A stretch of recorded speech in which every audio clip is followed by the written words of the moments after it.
Hello friends, welcome to this educational platform. आप सभी का आपके अपने इस यूट्यूब चैनल पर स्वागत है। आज के इस वीडियो लेक्चर में हम लोग सीबीएसई क्लास 10th वालों के लिए मैथमेटिक्स के कोर्स को आगे बढ़ाएंगे और इसमें आज हम एनसीईआरटी की एक्सरसाइज 8.1 के कुछ क्वेश्चंस आपके सामने, जो कि मोर देन हाफ क्वेश्चंस हैं, इनको इस वीडियो लेक्चर में कंप्लीट कर लेंगे।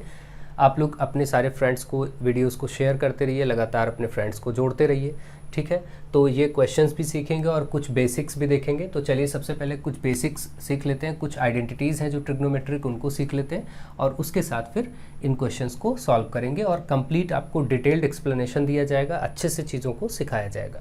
तो चलिए देखते हैं। सबसे पहले आपसे मैं अगर बात करूं कि आपने लास्ट लेक्चर पे एक पाइथागोरस थ्योरम सीखा था और उसका एप्लीकेशन जाना था, तो उसमें अगर मैं इसको नेम करता हूं, ये एक राइट एंगल है, ट्रायंगल है ABC, और इसमें अगर जनरली हम बात करें तो इसको मैं बेस कहता हूँ, ये वाला परपेंडिकुलर होता है और ये AC आपका सबसे लॉन्गेस्ट साइड जो होता है राइट एंगल ट्रायंगल का, उसको हाइपोटेनस कहते हैं, ठीक है। यहाँ से आपने जो सीखा था वो पाइथागोरस थ्योरम के अकॉर्डिंग क्या सीखा था कि h स्क्वायर यानी हाइपोटेनस का square is equal to perpendicular square plus base square होता है, ठीक है। अब अगर हम इसमें से आइडेंटिटीज फॉर्म करना चाहिए, बताइए एक इक्वेशन है, पाइथागोरस थ्योरम के अकॉर्डिंग एक इक्वेशन है और किसी भी इक्वेशन के दोनों साइड में अगर किसी सेम चीज़ से डिवाइड किया जाए तो कोई फर्क नहीं पड़ता, ये बातें आप जानते हैं। तो अगर मैं यहाँ से बात करूँ कि मैं दोनों साइड को, लेफ्ट साइड और राइट साइड, दोनों साइड को अगर मैं हाइपोटेनस के स्क्वायर से डिवाइड कर दूँ, जैसे यहाँ पर भी h स्क्वायर, तो अब इधर अगर पूरे को ऐसे हम h स्क्वायर से करेंगे तो ये h स्क्वायर इसके नीचे भी होगा, ये h स्क्वायर इसके नीचे भी होगा, तो मैं अलग अलग ही लिख देता हूँ, ठीक है। अगर दोनों साइड में डिवाइड किया जाए तो ये p बाई एच स्क्वायर हो जाएगा, ये b square by H square हो जाएगा। ऐसा करने से देखा जाए तो कोई फर्क नहीं पड़ा, क्योंकि इधर से भी h स्क्वायर इधर से भी h स्क्वायर कैंसिल हो जाएगा। एक्चुअली कुछ फर्क नहीं पड़ेगा, किसी भी इक्वेशन के दोनों साइड अगर किसी सेम नंबर से मल्टीप्लाई या डिवाइड किया जाता है तो एक्चुअली कोई फर्क नहीं पड़ता। लेकिन यहाँ पर अभी आप देख रहे हैं h स्क्वायर से h स्क्वायर कैंसिल हो जाएगा, 1 बचेगा। यहाँ से p बाई एच आप इसको लिख सकते हैं p अपॉन एच, और दोनों पर स्क्वायर है तो इकट्ठे ऐसे लिख सकते हैं। यहाँ पर देखिए b बाई एच लिख सकते हैं और दोनों पर स्क्वायर है तो ऐसे इकट्ठे लिख सकते हैं। अब आप याद करिए, मैंने आपको एक रूल पढ़ाया था कि P B P upon H H B, है ना। तो इसमें क्या होता था, इसमें एक एक चीज़ आपको मालूम है कि यहाँ पर साइन होता था, यहाँ पर कॉस और इधर टैन लिया जाता था। नीचे जो होते थे वो कॉसेक और सेक और कॉट, इनकी वैल्यू नीचे से ऊपर, इसकी वैल्यू ऊपर से नीचे देखी जाती है, ये जो ऊपर लिखे हैं। तो यहाँ से आप देखिए जरा, यहाँ पर आपका क्या दिख रहा है p बाई एच, और यहाँ पर देखिए p बाई एच क्या होता है, साइन होगा, क्योंकि ऊपर से नीचे वैल्यू देख रहे हैं तो आप इसको साइन, इधर 1 है, इसको हम लिख सकते हैं साइन। अगर ये वैल्यू साइन को रिप्रेजेंट करती है, ऊपर स्क्वायर लिखा है तो आप लिखेंगे साइन स्क्वायर, और यहाँ कुछ भी थीटा ले लीजिए, जैसे मैं मानता हूँ कि इस जगह पर एंगल बना रहा होगा थीटा, ठीक है। तो ये हो गया। अब यहाँ पर इसी तरीके से b बाई एच क्या होता है, b बाई एच होता है कॉस, तो आप यहाँ लिखेंगे कॉस और ऊपर स्क्वायर है इसलिए कॉस स्क्वायर थीटा। तो आप देख रहे हैं एक आइडेंटिटी बन गई, एक आइडेंटिटी फॉर्म हुई कि sine square theta plus cos square theta is equal to 1। ये फॉर्मूला आप ऑलवेज याद रखेंगे और इसके डिफरेंट डिफरेंट यूजेस आप कर सकते हैं। जैसे अगर आपको कॉस स्क्वायर थीटा की वैल्यू चाहिए इसकी, तो आप इसको उधर लेके जाएंगे 1 के साथ, तो क्या हो जाएगा 1 माइनस साइन स्क्वायर थीटा, ये भी आप कहीं यूज़ कर सकते हैं। अगर अब आपको देखिए यहाँ से कॉस थीटा चाहिए तो स्क्वायर है, इस तरफ अंडर रूट हो जाएगा, तो 1 माइनस साइन स्क्वायर थीटा ऐसे लिख सकते हैं, ठीक है। ये कॉस थीटा हो गया। अब इसी क्वेश्चन को अगर आपको देखिए साइन स्क्वायर थीटा चाहिए तो कॉस को उधर भेज देंगे, यानी अगर सपोज आपको यहाँ से साइन स्क्वायर थीटा की वैल्यू चाहिए तो इसको रोक लेंगे, इसको उधर भेजेंगे तो ये प्लस में उधर माइनस हो जाएगा 1 के साथ, 1 माइनस कॉस स्क्वायर थीटा। ये इस तरीके से कई फॉर्म्स में आप इसको चेंज कर सकते हैं। अब जैसे यहाँ से साइन थीटा चाहिए तो स्क्वायर हटाएंगे, ये स्क्वायर इधर पूरे पर स्क्वायर रूट हो जाएगा, है ना। तो ये काफ़ी सारे फॉर्मेट हैं जो इस क्वेश्चन को, ये जब आपकी आइडेंटिटी प्रूव हो गई यहाँ पर, तो उसके बाद इस तरीके से आप देखिए कि कितने फॉर्म्स में यहाँ पर चेंज कर सकते हैं, ठीक है। आपको ये पता होना चाहिए कि हाँ कितने फॉर्म्स में हम इसको चेंज कर सकते हैं। तो ये कंप्लीट डिटेल आपका पहला हो गया, जो पहली आइडेंटिटी होती है जिसकी वैल्यू 1 होती है, sine square theta plus cos square theta is equal to 1। अगर कहीं sine square theta plus cos square theta लिखा दिखे तो आप उसकी जगह 1 कर देंगे। इसका मीनिंग भी आप समझ लीजिए जरा सा बेसिक, इसमें हम इसको थोड़ा सा रफ करते हैं, आपको ये तो समझ आई गया कैसे हुआ। इसका थोड़ा सा बेसिक मतलब भी समझिए कि देखिए इसका मीनिंग क्या है कि साइन स्क्वायर थीटा, मतलब यहाँ पर कुछ भी हो, जरूरी नहीं थीटा है, कुछ भी, अगर एक्स है और यहाँ पर कॉस स्क्वायर एक्स है तब भी आप 1, मतलब इसका ये हुआ कि यहाँ जो चीज़ लिखा हो वही यहाँ भी लिखा हो तो आप उसको 1 ही रख देंगे। सपोज कहीं पर अगर आपको ऐसे लिखा मिलता है कि साइन स्क्वायर ए प्लस कॉस स्क्वायर ए, तो इसकी वैल्यू भी आप 1 रख देंगे। या कहीं पर 1 लिखा हो तो उसकी जगह पर ये लिख सकते हैं, ऐसा भी कर सकते हैं। ठीक, अब सब देखिए कुछ भी हो, कैसा भी क्यों ना हो, जैसे कहीं मान लीजिए सपोज लिखा साइन स्क्वायर 2a और प्लस यहाँ भी लिखा है कॉस स्क्वायर 2a, तो भी इसकी वैल्यू 1, क्योंकि यहाँ पर जो कुछ है वो सेम है, यहाँ पर जो कुछ है वो सेम है। ठीक है, तो आप इसका यूज समझिए कि इसका एक्चुअली यूज क्या है। अगर कहीं आपको ऐसा लिखा मिले sine square a/2 plus cos square a/2, तो भी आप क्या करेंगे 1, क्योंकि यहाँ पर जो वैल्यू है वो एक्चुअली सेम है। तो इनके एप्लीकेशंस को समझना बहुत जरूरी है। अगर आप इनके एप्लीकेशंस को समझ जाते हैं तो आप इसको अप्लाई भी ढंग से कर लेंगे। ठीक है, आई होप आप इसको समझ गए होंगे ढंग से। चलिए आगे बढ़ते हैं। अब इसी तरीके से सेम कॉन्सेप्ट में हम दूसरी आइडेंटिटी को प्रूव करेंगे, तब देखेंगे। देखिए यहाँ पर हमने क्या किया था, ये थीटा था, ये बेस था, ये परपेंडिकुलर था, ये हाइपोटेनस था, और हमने यहाँ पर अब क्या किया था, फिर से मैं वही लिख रहा हूँ, h square is equal to P square plus B square. अब इस बार मैं क्या करता हूँ, इसको पहले h स्क्वायर से डिवाइड किया था, अब मैं p स्क्वायर से टोटल को डिवाइड करता हूँ। इधर भी p स्क्वायर, ये भी p स्क्वायर और ये भी p स्क्वायर। तो क्या बनेगा, ये h अपॉन p, इस पर टोटल का होल स्क्वायर, ये p स्क्वायर पूरा 1 ही हो जाएगा। ये b अपॉन p है तो b अपॉन p लिख के होल स्क्वायर। अब आप फिर से इसको समझिए कि p bp upon h hb क्या होता है, आपको अच्छे से मालूम है। ये साइन, ये कॉस, ये टैन, ये सारी वैल्यूज ऊपर से नीचे देखी जाती हैं। ये कॉसेक, ये सेक और ये कॉट, ये वैल्यूज नीचे से ऊपर के क्रम में देखी जाती हैं। ठीक है, अब देखिए यहाँ से आप सोचिए ये वैल्यूज क्या क्या है।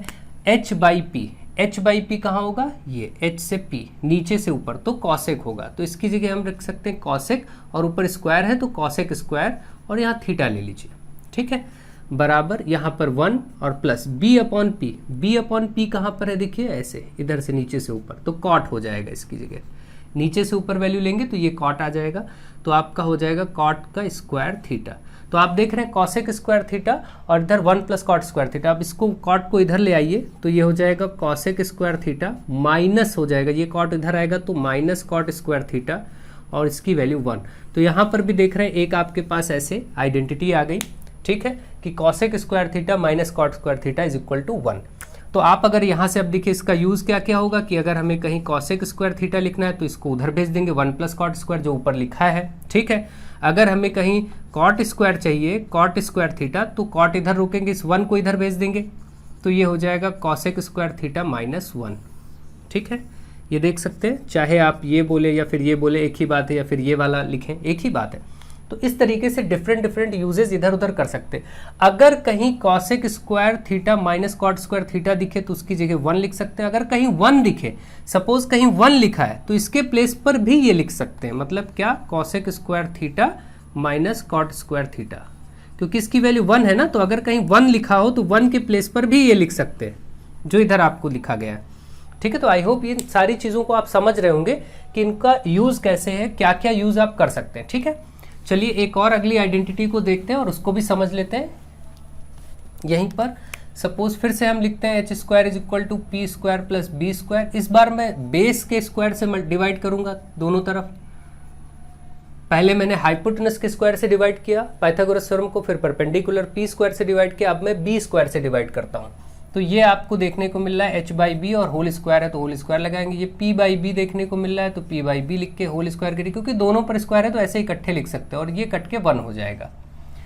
अब आप देखिए h अपॉन बी क्या है, यहाँ से आप देखिए h अपॉन बी कहाँ पर है, ये देखिए, इसको नीचे से ऊपर देखना पड़ेगा तो वो सेक है, इसकी जगह आप सेक स्क्वायर थीटा लिखेंगे। फिर बराबर p अपॉन बी कहाँ पर है, देखिए p अपॉन बी ऊपर से नीचे, तो टैन, ऊपर से नीचे जब लिखेंगे तो टैन लेंगे, है ना, तो टैन स्क्वायर थीटा और प्लस 1।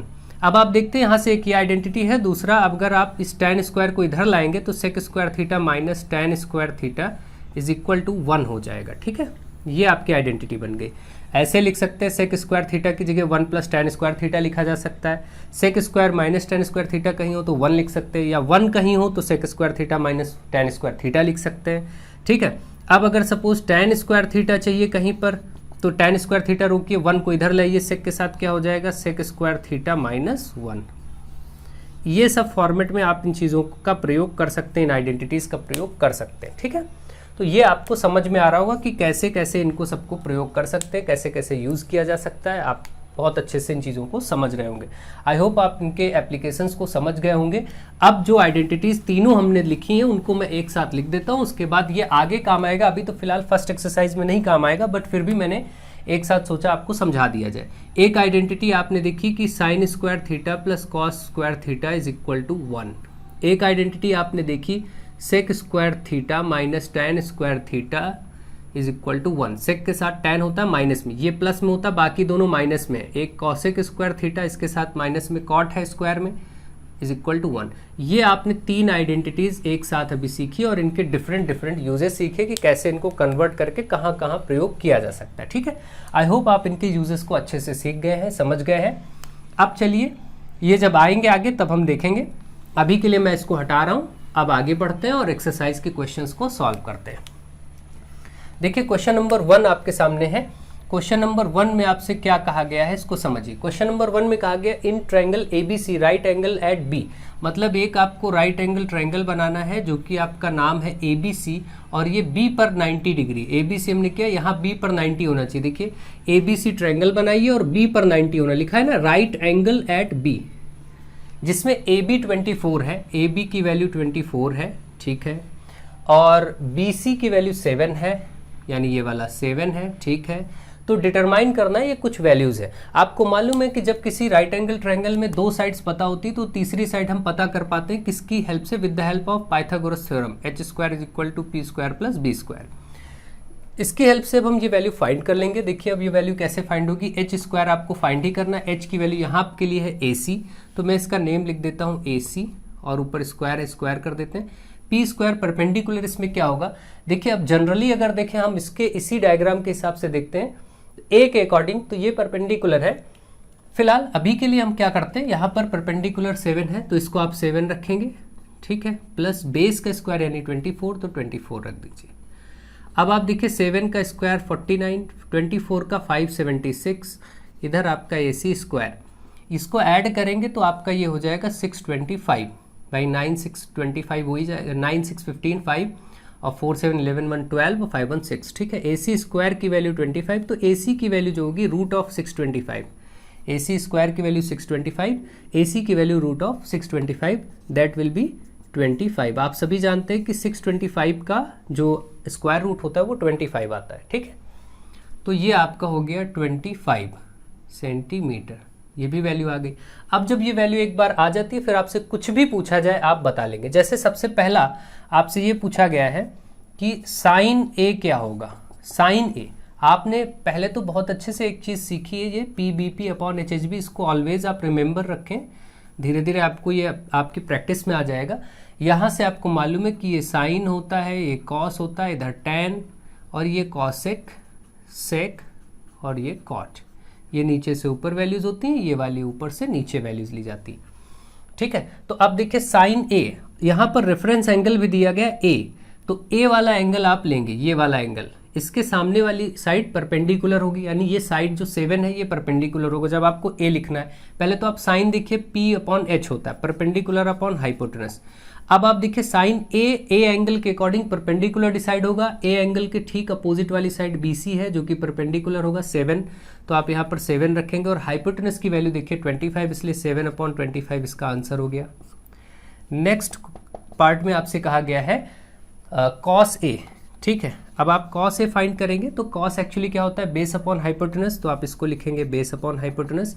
अब देखिए यहाँ पे रेफरेंस एंगल ए है, तो ए के ठीक सामने अपोजिट वाली साइड जो है वो परपेंडिकुलर है, आपको बेस लेना था तो बेस इसका 24 ही लिया जाएगा, 24/25, ये आपका आंसर हो गया। पहले दो पार्ट के आंसर ये हो गए। अब आगे का जो और दो पार्ट दिया गया है वो भी देखते हैं, ठीक है। ये तो आप फाइंड करना सीख ही गए, तो मैं इसको हटा दे रहा हूँ, ठीक है। अब देखिए नेक्स्ट है साइन सी, इस बार जो रेफरेंस एंगल है वो सी है। देखिए साइन है तो परपेंडिकुलर अपॉन हाइपोटेनस ही रहेगा, बट यहाँ से जो सी बोला गया, रेफरेंस एंगल यहाँ का सी है, तो आपका सी देने की वजह से अब आपका रेफरेंस एंगल ये नहीं रहा बल्कि ये वाला हो गया, इसके ठीक अपोजिट वाला ये परपेंडिकुलर हो जाएगा, इसके ठीक अपोजिट जो साइड आपको दिख रही है ये अब परपेंडिकुलर हो जाएगा, ये अब बेस का काम करेगा और हाइपोटेनस तो कभी बदलता नहीं है, ठीक है। तो बस आपको ये याद रखना है कि साइन सी जब बोला जाएगा तो ये सी वाले एंगल की बात कर रहा है, इसके अपोजिट वाला परपेंडिकुलर 24/25 हो जाएगा, क्योंकि देखिए यहाँ परपेंडिकुलर ऊपर 24 और हाइपोटेनस 25, तो इसका आंसर ये हो जाएगा। ठीक है। नेक्स्ट इसी में कॉस सी है ना, कॉस सी फाइंड करना था, तो सी वहाँ भी है। कॉस सी में कॉस की वैल्यू बेस अपॉन हाइपोटेनस होती है, बेस अपॉन हाइपोटेनस, बट अब हमें ये डिसाइड करना है कि सी के अकॉर्डिंग तो परपेंडिकुलर ये है, बेस ये है, तो बेस को आप 7 रखेंगे, हाइपोटेनस को 25 रखेंगे, दैट विल बी आंसर। ये आपका आंसर हो गया। तो इस तरीके से आपके फर्स्ट क्वेश्चन के सारे पार्ट के आंसर्स आ गए। आई होप आप सभी आंसर्स को अच्छे से समझ गए होंगे, और जो बेसिक पॉइंट है, की पॉइंट है, उसको आप ध्यान रखेंगे कि रेफरेंस एंगल जो दिया होगा उसके अपोजिट साइड को ही परपेंडिकुलर आप लेंगे। ठीक है, बस चलिए आगे बढ़ते हैं। Next question, question number 2। एक फिगर दिया है, एक फिगर इस तरीके से दिया गया है, और यहाँ पर लिखा गया है आपका P, यहाँ पर Q, ये R, यहाँ पर राइट एंगल है, और आपसे ये वाली साइड आपको 12 सेंटीमीटर दी है, ये वाली साइड हाइपोटेनस 13 सेंटीमीटर दिया है, आपके पास बेस वाला साइड नहीं है। ठीक, तो सबसे पहले तो हम पाइथागोरस थ्योरम ही लगा देंगे, h² = p² + b², इसको फाइंड करने के लिए। ये क्वेश्चन नंबर 2 है आपका। ठीक है, तो इसमें क्या होगा, h² की जगह 13 लिखेंगे, 13², p की जगह 12 लिख देंगे, 12 का स्क्वायर, प्लस b की जगह आप QR यहाँ पर रख दीजिए, QR²। अब आप देखिए 13 का 169 होता है, 12 का 144 होता है, प्लस QR² हो जाएगा। 144 169 में इधर माइनस हो जाएगा, क्योंकि ये प्लस इधर माइनस हो जाएगा, इज इक्वल टू QR²।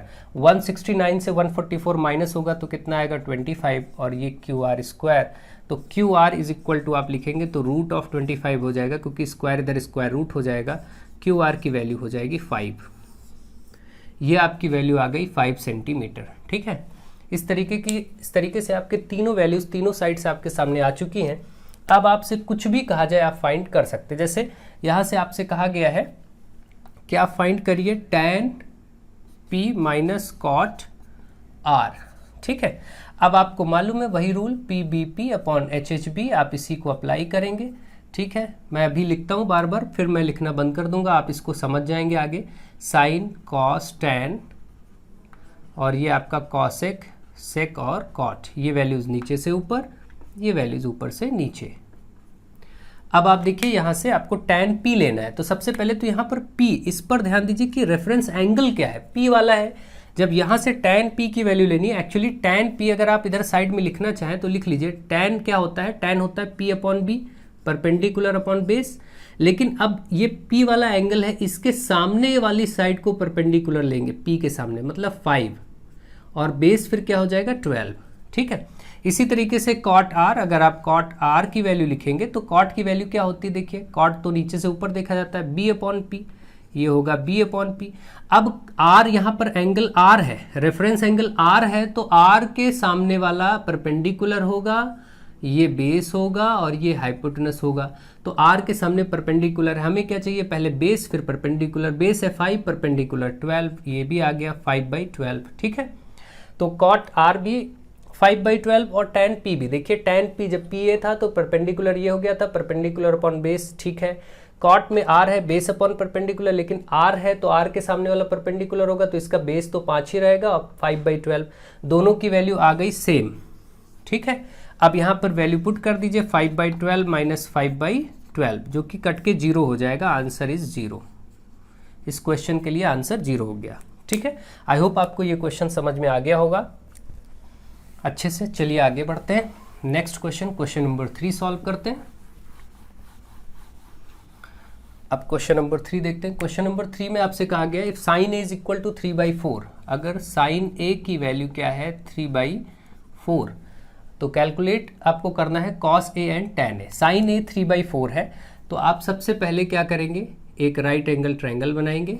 ठीक है, यहाँ से वैल्यूज लिखेंगे A B C, ये 90 डिग्री। साइन ए 3/4, साइन होता क्या है, परपेंडिकुलर अपॉन हाइपोटेनस। ठीक है, परपेंडिकुलर अपॉन हाइपोटेनस, तो A के सामने, A यहाँ पर दिया है, A के सामने वाला परपेंडिकुलर होगा, और अपॉन हाइपोटेनस मतलब ये 4 होगा। ठीक है, परपेंडिकुलर, क्योंकि एक्चुअली ये क्या होता है, परपेंडिकुलर अपॉन हाइपोटेनस, साइन यही होता है। अब मैं बार बार वो नहीं लिख रहा हूँ, ये आपको देखना हो तो आप देख लीजिए PBP/HHB से ठीक है। यहाँ से आपका साइन, ये कॉस, ये टैन, ये कॉसेक, ये सेक और ये कॉट, ठीक है, इस तरीके से। तो साइन क्या होता है, p/h, ठीक है। तो इस तरीके से आपको ये परपेंडिकुलर और हाइपोटेनस दिया था। परपेंडिकुलर की जगह मैंने ए, क्योंकि एंगल भी बोला था, मैंने ए इस फिगर में यहाँ लिया है। अगर मैं ए यहाँ लेता तो परपेंडिकुलर फिर इसको लेता, ठीक है। वो कोई दिक्कत नहीं, आप जैसे चाहे वैसे ले सकते हैं, बस आप जो अपना फिगर बनाए वहाँ पर सही वैल्यू रखें। तो आपने साइन ए के हिसाब से ये परपेंडिकुलर लिया, ये हाइपोटेनस हो गया। अब आपको ये बेस फाइंड करना है, तो आप पहले h² is equal to Pythagoras theorem लगाएंगे, p² plus b² according to Pythagoras theorem. h यहाँ पर 4 है, 4 का स्क्वायर, p परपेंडिकुलर यहाँ पर 3 है, 3 का स्क्वायर, बेस हमें पता नहीं है जो कि यहाँ पर इस फिगर के अकॉर्डिंग ab है, ab है ना। तो देखिए 4 का हो जाएगा 16, 3 का स्क्वायर हो जाएगा 9 प्लस ab², ऐसे ही रहने दीजिए। 16 में से 9 इधर आएगा माइनस होगा, भाई इधर प्लस है इधर माइनस हो जाएगा, इधर आपका ab²। 16 में से 9 जाएगा तो 6 बचेगा, ठीक है। 16 में से 9 जाएगा तो आपका 7 बचेगा, ठीक है। 9 7 16 होता है, और इधर आपका ab², तो ab is equal to √7। ab की वैल्यू तो निकल आई √7, ठीक है। इस तरीके से आपको ये पता चल गया कि ab की वैल्यू √7 है। तो अब हमें क्या करना, जो फाइंड करना है वो आप फाइंड कर लेंगे। जैसे यहाँ से cos a फाइंड करना था, cos a, cos होता क्या है, b/h, बेस अपॉन हाइपोटेनस। अब देखिए a इसका एंगल है, तो फिगर में a के सामने वाले को परपेंडिकुलर, इसको बेस बोलेंगे, बेस अपॉन हाइपोटेनस मतलब दिस अपॉन दिस, तो इसका मतलब इसका आंसर हो जाएगा √7/4। इसके बाद आपको फाइंड करना था tan a, अगला पार्ट आपको फाइंड करना था tan a, और tan क्या होता है, p/b, ऊपर से नीचे की तरफ अगर लिखेंगे तो परपेंडिकुलर अपॉन बेस। परपेंडिकुलर क्या होता है, a यहाँ पर एंगल रेफरेंस है, तो a के सामने वाला परपेंडिकुलर हो जाएगा, ये 3/√7, तो ये 3 और ये √7। ये इस तरीके से आपके आंसर दोनों आ गए, जो रिक्वायर्ड आंसर आपके थे ये हो गए, ठीक है। आई होप आप इस क्वेश्चन को भी अच्छे से सीख गए होंगे। चलिए आगे बढ़ते हैं और आगे सीखते हैं। ये क्वेश्चन भी आपका लग गया। इस तरीके से अब क्वेश्चन नंबर 4 पर आ गए। क्वेश्चन नंबर 4 में आपको गिवन है 15 cot a is equal to 8, ठीक है। तो आपको फाइंड करना sine a and sec a। अब देखिए इसको अगर हम डायग्राम से अच्छे से समझेंगे तो सबसे पहले तो आपका a b c ऐसे डायग्राम बना लीजिए। यहाँ से आप cot a की वैल्यू निकालेंगे तो 15 मल्टीप्लाई में उधर 8 के नीचे क्या हो जाएगा, डिवाइड में 8/15। और cot होता क्या है आप अच्छे से जानते हैं, pvp अपॉन hhb से। cot होता है बेस अपॉन परपेंडिकुलर। तो यानी ये जो वैल्यू गिवन है एक्चुअली बेस की और परपेंडिकुलर की वैल्यू गिवन है, ठीक है। तो अब आप a आपने यहाँ लिया है, तो बेस इसका यही हो जाएगा 8 और परपेंडिकुलर हो जाएगा 15। अब ये वाला फाइंड करेंगे हाइपोटेनस। फिर according to Pythagoras theorem h² is equal to p² plus b²। यहाँ पर पाइथागोरस थ्योरम से आपको AC इसका हाइपोटेनस फाइंड करना है। AC का square is equal to p² आपको गिवन है 15 का स्क्वायर, और बेस आपको गिवन है 8 का स्क्वायर। अब देखिए 15 का होता है 225 प्लस 8 का हो जाएगा 64, ठीक है।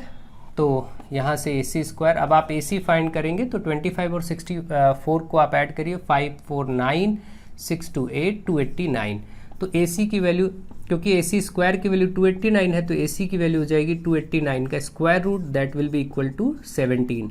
289 का जो स्क्वायर रूट होता है वो 17 सेंटीमीटर। इस तरीके से यहाँ पर जो वैल्यू आ गई वो 17 सेंटीमीटर आ गई। हाइपोटेनस भी आपका फाइंड हो चुका है। अब आपसे जो कुछ भी पूछा गया है आप बता सकते हैं, ठीक है। जैसे आपसे पूछा गया था साइन a, और साइन है p/h, और p/h अब इसके a के अकॉर्डिंग रेफरेंस एंगल a है, तो a के अकॉर्डिंग परपेंडिकुलर ये होगा 15, और हाइपोटेनस आपने फाइंड कर लिया 17, तो ये आंसर हो गया। अगला देखिए इसमें साइन a के साथ सेक a पूछा गया था। अब आप यहाँ पर अगला सेक a, सेक क्या होता है, h से b है ना, नीचे से ऊपर h/b, यानी hypotenuse upon base, and hypotenuse for this figure is 17 upon base यानी कि 8, ठीक है। ये हो गया। इस तरीके से इस फिगर के अकॉर्डिंग आपने सारे आंसर्स फाइंड कर लिए, ठीक है। आई होप आप इस सबको अच्छे से समझ रहे होंगे, सीख रहे होंगे। ये भी क्वेश्चन आपका सॉल्व हो चुका है। चलिए आगे बढ़ते हैं। अब आगे बढ़ते हैं और आगे क्वेश्चन सॉल्व करते हैं। Next question, question number 5, sec theta is equal to 13/12। यहाँ से दिया है sec theta is equal to 13/12।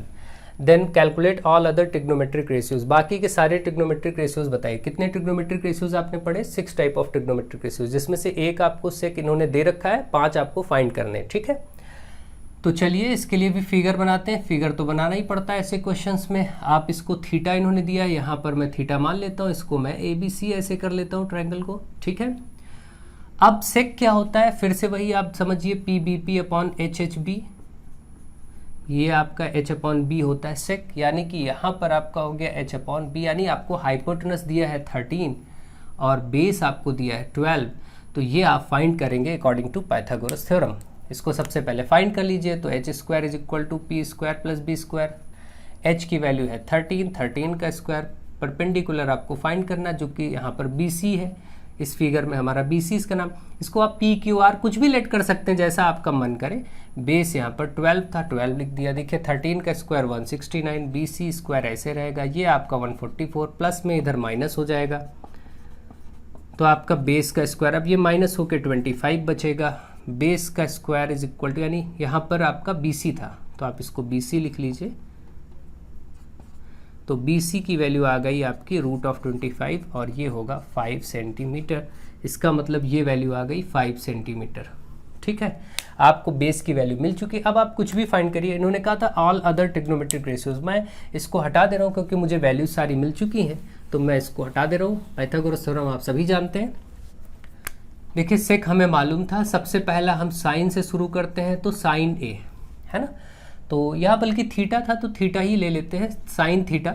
Sine theta की वैल्यू आप लिखेंगे तो P/H perpendicular upon hypotenuse. Perpendicular यहाँ पर 5 है थीटा के अकॉर्डिंग, और परपेंडिकुलर अपॉन हाइपोटेनस 13 है। यहाँ पर अब कॉसेक थीटा लिखेंगे तो साइन और कॉसेक रेसिप्रोकल होता है, इसको पलट दीजिए क्योंकि ये H/P होता है, तो ये सीधे सीधे 13/5 हो जाएगा, पलट जाएगा। अगला देखिए कॉस थीटा। कॉस थीटा होता है बेस अपॉन हाइपोटेनस। देखिए ये वाला आपका कॉस होता है बेस अपॉन हाइपोटेनस, ठीक है। तो बेस अपॉन हाइपोटेनस, अब यहाँ से बेस लेंगे तो 12 यानी 12 और हाइपोटेनस 13, और कॉस का रेसिप्रोकल सीधे होता है सेक थीटा, जो कि गिवन ही था क्वेश्चन में, तो 13/12 ये पहले से पता था। क्वेश्चन नंबर यहाँ से 5 part, 5th trigonometric ratios tan होगा, tan थीटा। अब यहाँ से अगर tan थीटा लिखते हैं तो वो होता है परपेंडिकुलर अपॉन बेस। देखिए परपेंडिकुलर अपॉन बेस, परपेंडिकुलर इसके लिए है 5, बेस है 12, ठीक है। And last trigonometric ratios is cot theta is equal to base upon perpendicular, that will be reciprocal of this. ये यहाँ से भी देख सकते हैं, कोई दिक्कत नहीं, tan का उल्टा कॉट होता है, तो 12/5 यहाँ से लिख दीजिए, फिगर से देखेंगे तब भी वही आएगा। इस प्रकार से सारे आंसर्स हो गए। एक और बात मुझे याद आ रही है, वो मैं आपको बता दूं यहाँ पर, कि इन सब ये सारे जो ट्रिग्नोमेट्रिक रेशियोज आप देख रहे हैं, ये सब एब्रिविएशंस हैं, ठीक है, शॉर्ट फॉर्म्स हैं, फुल नेम नहीं है। जैसे साइन का फुल नेम केवल SIN नहीं है, साइन का ये फुल नेम E भी रहता है। इसी तरीके से यहाँ पर देखिए कॉस का जो होता है वो कोसाइन होता है, टैन का आपका टेंजेंट होता है फुल नेम। इसी तरीके से कॉस का आपका कॉसेक का कॉसेकेंट होता है, ठीक है। इसी तरीके से सेक का आपका सेकेंट होता है, कॉट का कोटेंजेंट होता है, ठीक है। ये सब फुल नेम्स होते हैं, ये भी कभी कभी ऑप्शन में पूछ लिए जाते हैं, ठीक है। तो ये सब बातें याद रखिए, ये फुल नेम्स हैं ट्रिग्नोमेट्रिक रेशियोज के।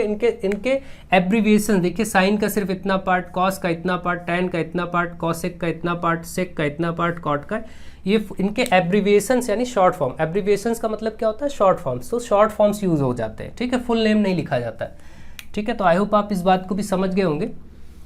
इन बातों को समझे रहिए क्योंकि कभी भी कुछ भी पूछा जा सकता है, ठीक है। और मल्टीपल चॉइस क्वेश्चंस में तो कुछ भी आता है, ऑब्जेक्टिव टाइप क्वेश्चन में कुछ भी पूछ सकते हैं, ठीक है। तो ये हो गया। Next is question number 6। If angle A and angle B are acute angles such that cos A is equal to cos B। एक कोई राइट एंगल ट्रायंगल बनाइए और उसके लिए वो कह रहा है कि एंगल A और एंगल B एक्यूट एंगल्स हैं, ठीक है। जैसे A और B, अब आप क्या करेंगे, यहाँ पर जैसे A हमने इसको लिया, B इसको लिया, C इसको लिया, क्योंकि ये वाला एक्यूट एंगल है और ये वाला। भाई इसमें 3 एंगल्स होते हैं, किसी भी राइट एंगल ट्रायंगल में 3 एंगल्स होते हैं। एक तो राइट एंगल ही होता है, राइट एंगल मतलब 90 डिग्री ही होता है, और बाकी के 2 एक्यूट एंगल होते हैं क्योंकि वो लेस देन 90 होते हैं। एक्यूट एंगल क्या होते हैं? जो एंगल 0 डिग्री से 90 डिग्री के बीच में होते हैं, ये एक्यूट एंगल कहे जाते हैं। तो एग्जैक्टली जो 90 होता है वो राइट एंगल कहा जाता है, और राइट एंगल ट्रायंगल में एक एंगल तो 90 डिग्री का होता है, बाकी दोनों एक्यूट एंगल्स होते हैं, ठीक है। तो ये हो गया। तो इसमें बोला था, क्योंकि इसमें बोला ही गया था क्वेश्चन में कि एंगल ए और एंगल बी एक्यूट है, इसलिए हमने इसकी नेमिंग ऐसे करनी पड़ी कि एंगल ए और बी इसको करना पड़ा, 90 वाले को सी बोलना पड़ा। ठीक है, और इस प्रकार से है कि एक आपको कंडीशन दी गई कि cos A is equal to cos B. ऐसा है यहाँ का सेटलमेंट कि cos A is equal to cos B है, ये आपको समझना है। देन शो दैट, तब आप ये प्रूव करिए, यहाँ से आपको ये चीज़ प्रूव करनी कि angle A is equal to angle B, ये आपको प्रूव ही करना है। ठीक है, तो चलिए देखते हैं। सबसे पहले कॉस ए और कॉस बी की वैल्यू यहाँ से हम रखेंगे। ठीक है, आपको बहुत अच्छे से ये चीज़ मालूम है, P B P upon H H B. ठीक है, तो अगर मैं कॉस ए और कॉस बी की वैल्यू निकालूं, कॉस होता है base upon hypotenuse, cos A जब लिखेंगे तो ए मतलब ये वाला रेफरेंस एंगल है और ये है base upon hypotenuse, base upon hypotenuse होता है। अब एक्चुअली जब कॉस ए लिखेंगे तो ए का रेफरेंस एंगल देखेंगे, ए के अकॉर्डिंग परपेंडिकुलर तो ये हो जाएगा और बेस फिर ये हो जाएगा और हाइपोटेनस ये हो जाएगा। हाइपोटेनस तो कभी बदलता नहीं, तो इसके अकॉर्डिंग जो बेस अपॉन हाइपोटेनस होगा वो ये वाली वैल्यू होगी और ये वाली, इसका मतलब ए सी अपॉन ए बी। अगर मैं इसको बेस का नेम लिखूं यहाँ के अकॉर्डिंग तो ए सी अपॉन ए बी है। देखिए ए सी इसका बेस हो जाएगा, ए बी इसका हाइपोटेनस हो जाएगा। इसी प्रकार अब हम लोग कॉस बी की वैल्यू भी लिख लेते हैं, जो दूसरा वाला है। तो जब हम b को, वैसे तो ये बेस अपॉन हाइपोटेनस ही रहेगा, लेकिन b यहाँ पर रेफरेंस एंगल बदल गया, यहाँ cos a था, यहाँ cos b। जैसे ही रेफरेंस एंगल बदलेगा परपेंडिकुलर बदल जाएगा। cos b के अकॉर्डिंग परपेंडिकुलर ये हो जाएगा, बेस ये हो जाएगा, हाइपोटेनस तो वही का वही रहता है। अब इस बार जो बेस अपॉन हाइपोटेनस लिखना है वो क्या होगा, BC, बेस यहाँ से BC हो गया और हाइपोटेनस AB ही है, वो तो बदलता नहीं है। आपने देखा यहाँ से हमने cos A की वैल्यू भी निकाल ली है और cos B की वैल्यू भी फाइंड कर लिया। इन्हीं वैल्यूज़ को हम इसमें पुट कर देंगे। cos A के प्लेस पर लिखेंगे AC अपॉन AB और cos B की जगह लिखेंगे BC अपॉन AB। इससे क्या हुआ, इससे आप देखिए AB इधर भी कैंसिल हो जाएगा, तो AC is equal to BC आ गया। आपको एक रिजल्ट मिला कि AC is equal to BC। और यहाँ से देखिए AC क्या था और BC क्या था, आप अगर देखें तो AC ये वाला पार्ट है, AC और BC ये वाला पार्ट है। आपको ये मालूम है कि ये इक्वल आ चुके हैं और आपको ये बहुत अच्छे से मालूम है कि किसी भी ट्रायंगल में अगर साइड्स इक्वल हो जाए, दो साइड, तो इनके अपोजिट एंगल्स भी ये इक्वल होते हैं। ये रूल होता है, किसी भी ट्रायंगल के जो साइड्स इक्वल होती है तो उनके अपोजिट एंगल्स भी इक्वल होते हैं। तो आप बताइए, इनके अपोजिट एंगल यहाँ और यहाँ वाले इक्वल होंगे तो इनका नेम क्या था, B और A ही तो था, ये A था ये B था। इसका मतलब हम अपने आप कह सकते हैं कि then angle A is equal to angle B। ये प्रूव हो गया, यही आपको प्रूव करना था और ये प्रूव हो गया, है ना। अब आप बस इतना लिख दीजिए यहाँ पर, क्यों आपने ऐसा लिखा है, क्योंकि आपको मालूम है कि angles opposite to equal sides are equal. ठीक है, किसी भी फिगर के लिए आपको मैं बताता हूँ, अगर कोई भी फिगर, फॉर एग्जांपल ये आपका एक ट्रायंगल है और यहाँ पर ये दो साइड्स इक्वल है, तो इस जगह पर बनने वाले एंगल्स इक्वल होंगे। अब इसका नेम कुछ भी हो, जैसे PQR हो तो आप क्या बोलेंगे कि यहाँ से एंगल Q और एंगल R इक्वल हो जाएगा। अगर फॉर एग्जांपल एक और ऐसे डायग्राम लेते हैं, मान लीजिए कि ये दो साइड्स इक्वल है, ये और ये, तो यहाँ पर बनने वाले एंगल्स इक्वल होंगे। जैसे मैं इसको नेम करूँ ABC, तो इस केस में आप देख पा रहे हैं कि ये दो साइड इक्वल है, तो इनके अपोजिट ये वाला और ये वाला एंगल, यानी एंगल A एंगल C। इस तरीके से आपको ये रूल्स पहले से मालूम होने चाहिए, आप जानते भी हैं। ये कुछ एग्जांपल्स मैंने ऐसे लेके समझा दिया आपको कि इसका मतलब क्या है। ठीक, आई होप आप ये सारे क्वेश्चन समझ गए होंगे। एक्सरसाइज 8.1 आधे से ज़्यादा फिनिश हो चुकी है। अगले पार्ट में मैं एक्सरसाइज 8.1 को कंप्लीट कर दूंगा और मुझे आशा है कि आपको यहाँ तक बहुत अच्छे से आप लोग सीख चुके होंगे। अब आप लोग ज़्यादा से ज़्यादा वीडियोज़ को शेयर करिए, अपने सभी फ्रेंड्स को इस चैनल से जोड़िए, ताकि अच्छे से अच्छे स्टडी मटेरियल आपको समय से मिलते रहें और आप लोगों के एग्ज़ाम के लिए जो बहुत ही हेल्पफुल हो। So thank you to all of you.